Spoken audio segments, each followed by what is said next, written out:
Pernah kepikiran nggak kenapa bahasa Indonesia itu mirip dengan bahasa Melayu? Dan bahkan juga ada beberapa kata dari bahasa Belanda, Arab, bahkan juga Mandarin. Bahasa kita ini sebenarnya bahasa asli atau bahasa campuran? Dan kenapa bukan bahasa Sunda atau bahkan bahasa Jawa yang lebih banyak penuturnya untuk jadi bahasa nasional kita? Ayo kita selidiki. Tonton sampai habis biar nggak kelewatan fakta menarik tentang bahasa Indonesia yang mungkin lo belum sadar.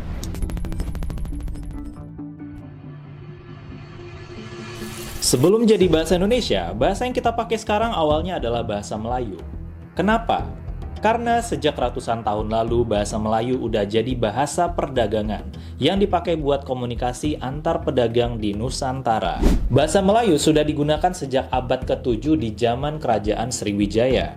Dan fakta menariknya adalah naskah Melayu tertua ditemukan di Prasasti Kedukan Bukit di tahun 682 Masehi.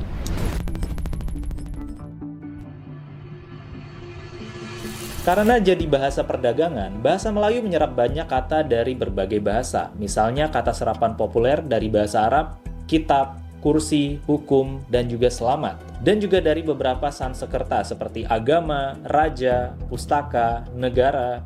Dan juga ada dari bahasa Mandarin seperti teko, lumpia, bakso, dan mie. Dan tanpa kita sadari, banyak kata yang kita gunakan sehari-hari itu sebenarnya adalah warisan dari bahasa lain.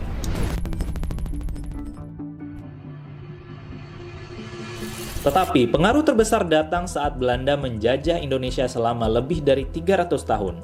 Banyak kata Belanda yang akhirnya kita adopsi, misalnya kata serapan dari Belanda seperti kantor, sekolah, polisi, asuransi, gratis, dan bioskop. Dan fakta menariknya, kata Indonesia sendiri berasal dari bahasa Yunani, yaitu Indos yang berarti India dan Nesos yang berarti pulau. Bisa dibilang bahasa Indonesia ini adalah bahasa campuran, tapi tetap memiliki identitasnya sendiri.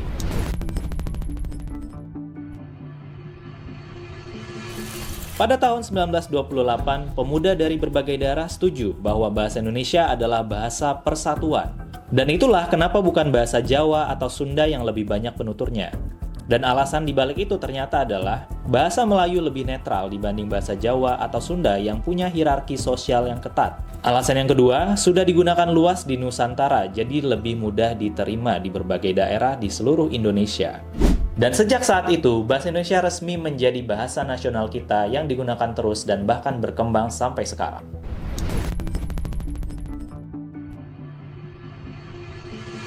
Saat ini lebih dari 275 juta orang memakai bahasa Indonesia dan semakin banyak kata serapan dari bahasa Inggris. Tapi kedepannya apakah bahasa Indonesia bakal tetap seperti ini? Atau malah lebih banyak bahasa campuran seperti bahasa-bahasa yang terbaru yang kita ketahui berasal dari bahasa Inggris? Gimana menurut kalian? Kosakata apa lagi yang menurut kalian itu sebenarnya serapan dari bahasa asing dan bukan berasal original dari bahasa kita?